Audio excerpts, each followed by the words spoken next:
Bible in a Year Live Chronological Project, Week 2, Day 5, ESV version. Jacob went on his way, and the angels of God met him. And when Jacob saw them, he said, "This is God's camp." So he called the name of that place Mahanaim.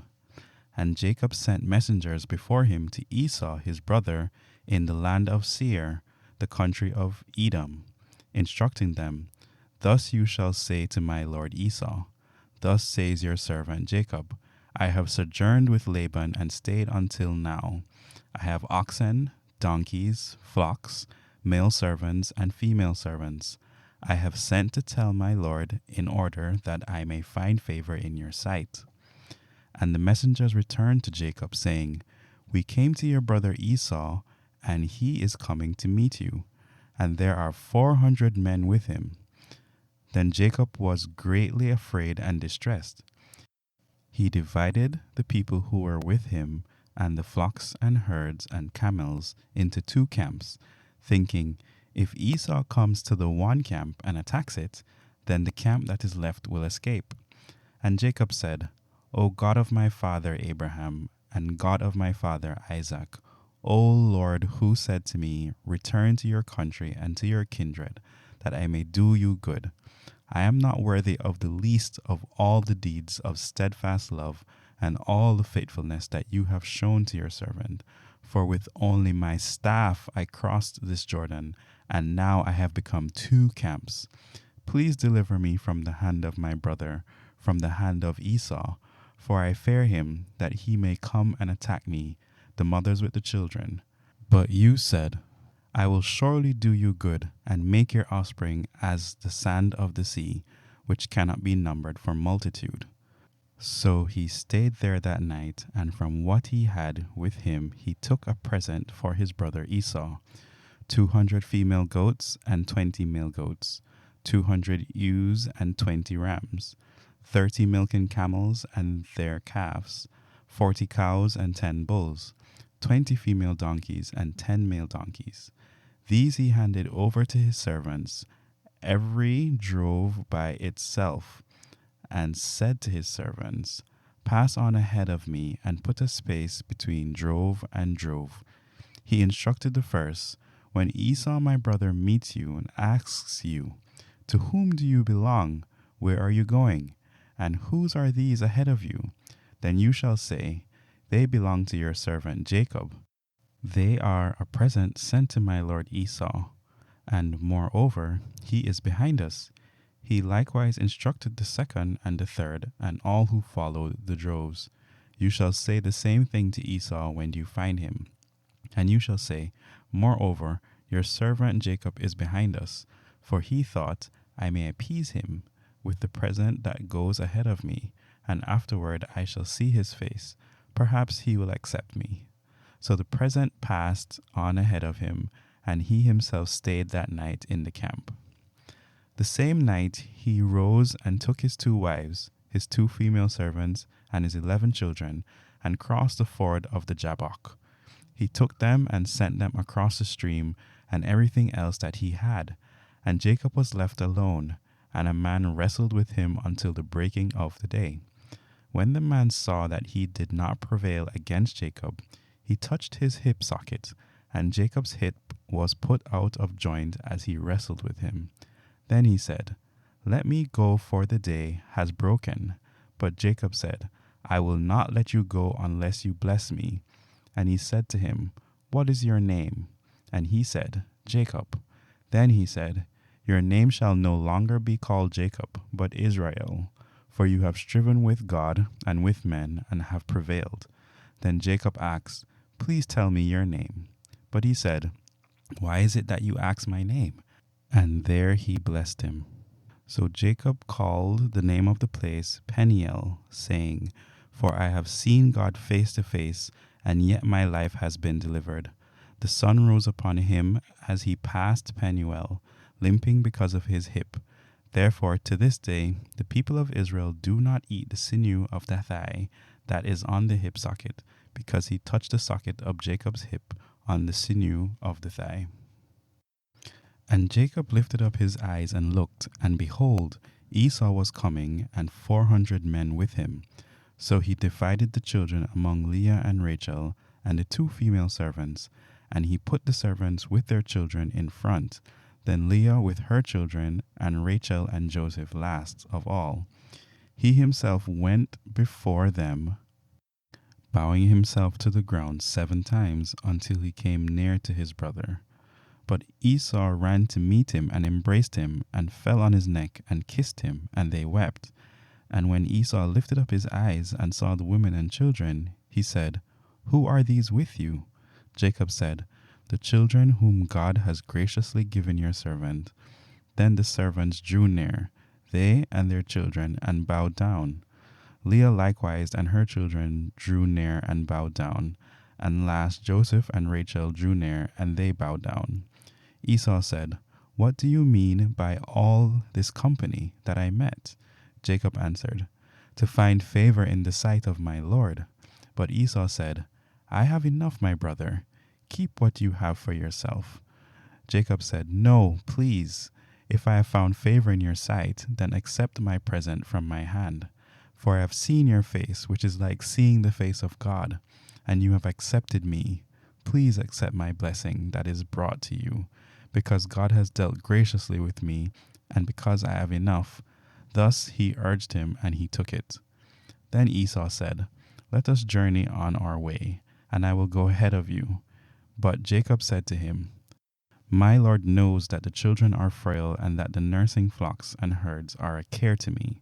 If they are driven hard for 1 day, all the flocks will die. Let my Lord pass on ahead of his servant, and I will lead on slowly, at the pace of the livestock that are ahead of me, and at the pace of the children, until I come to my Lord in Seir." So Esau said, "Let me leave with you some of the people who are with me." But he said, "What need is there? Let me find favor in the sight of my Lord." So Esau returned that day on his way to Seir, but Jacob journeyed to Succoth, and built himself a house, and made booths for his livestock. Therefore the name of the place is called Succoth. And Jacob came safely to the city of Shechem, which is in the land of Canaan, on his way from Paddan Aram, and he camped before the city. And from the sons of Hamor, Shechem's father, he bought for 100 pieces of money the piece of land on which he had pitched his tent. There he erected an altar and called it El Elohi Israel. Now Dinah, the daughter of Leah, whom she had borne to Jacob, went out to see the women of the land. And when Shechem, the son of Hamor the Hivite, the prince of the land, saw her, he seized her and lay with her and humiliated her. Then his soul was drawn to Dinah, the daughter of Jacob. He loved the young woman and spoke tenderly to her. So Shechem spoke to his father Hamor, saying, "Get me this girl for my wife." Now Jacob heard that he had defiled his daughter Dinah, but his sons were with his livestock in the field. So Jacob held his peace until they came. And Hamor, the father of Shechem, went out to Jacob to speak with him. The sons of Jacob had come in from the field as soon as they heard of it, and the men were indignant and very angry, because he had done an outrageous thing in Israel by lying with Jacob's daughter, for such a thing must not be done. But Hamor spoke with them, saying, "The soul of my son Shechem longs for your daughter. Please give her to him to be his wife. Make marriages with us. Give your daughters to us, and take our daughters for yourselves. You shall dwell with us, and the land shall be open to you. Dwell and trade in it, and get property in it." Shechem also said to her father and her brothers, "Let me find favor in your eyes, and whatever you say to me I will give. Ask me for a great bride price, and gift as you will, and I will give whatever you say to me. Only give me the young woman to be my wife." The sons of Jacob answered Shechem and his father Hamor deceitfully, because he had defiled their sister Dinah. They said to them, "We cannot do this thing, to give our sister to one who is uncircumcised, for that would be a disgrace to us. Only on this condition will we agree with you, that you will become as we are, by every male among you being circumcised. Then we will give our daughters to you, and we will take your daughters for ourselves, and we will dwell with you and become one people. But if you will not listen to us and be circumcised, then we will take our daughter and we will be gone. Their words pleased Hamor and Hamor's son Shechem, and the young man did not delay to do the thing, because he delighted in Jacob's daughter. Now he was the most honored of all his father's house. So Hamor and his son Shechem came to the gate of their city and spoke to the men of their city, saying, These men are at peace with us. Let them dwell in the land and trade in it. For behold, the land is large enough for them. Let us take their daughters as wives, and let us give them our daughters. Only on this condition will the men agree to dwell with us, to become one people. When every male among us is circumcised, as they are, will not their livestock, their property, and all their beasts be ours? Only let us agree with them, and they will dwell with us. And all who went out of the gate of the city listened to Hamor and his son Shechem, and every male was circumcised, all who went out of the gate of his city. On the third day, when they were sore, two of the sons of Jacob, Simeon and Levi, Dinah's brothers, took their swords and came against the city while it felt secure, and killed all the males. They killed Hamor and his son Shechem with the sword, and took Dinah out of Shechem's house, and went away. The sons of Jacob came upon the slain and plundered the city, because they had defiled their sister. They took their flocks, their herds, their donkeys, and whatever was in the city and in the field. All their wealth, all their little ones, and their wives, all that was in the houses, they captured and plundered. Then Jacob said to Simeon and Levi, You have brought trouble on me by making me a stink to the inhabitants of the land, the Canaanites and the Perizzites. My numbers are few, and if they gather themselves against me and attack me, I shall be destroyed, both I and my household. But they said, Should he treat our sister like a prostitute? God said to Jacob, Arise, go up to Bethel and dwell there.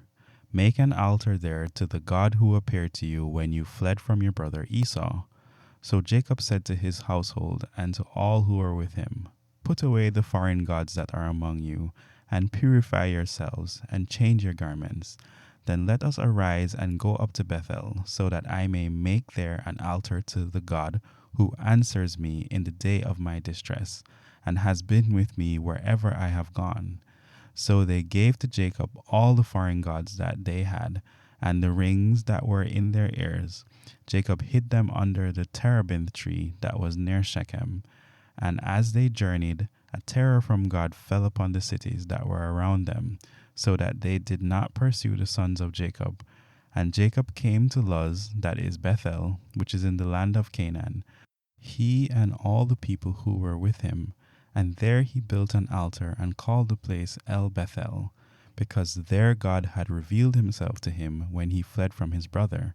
And Deborah, Rebekah's nurse, died, and she was buried under an oak below Bethel. So he called its name Alon Bakuth. God appeared to Jacob again when he came from Padan Aram and blessed him. And God said to him, Your name is Jacob. No longer shall your name be called Jacob, but Israel shall be your name. So he called his name Israel. And God said to him, I am God Almighty. Be fruitful and multiply. A nation and a company of nations shall come from you, and kings shall come from your own body. The land that I gave to Abraham and Isaac I will give to you, and I will give the land to your offspring after you. Then God went up from him in the place where he had spoken with him. And Jacob set up a pillar in the place where he had spoken with him, a pillar of stone. He poured out a drink offering on it and poured oil on it. So Jacob called the name of the place where God had spoken with him Bethel. Then they journeyed from Bethel.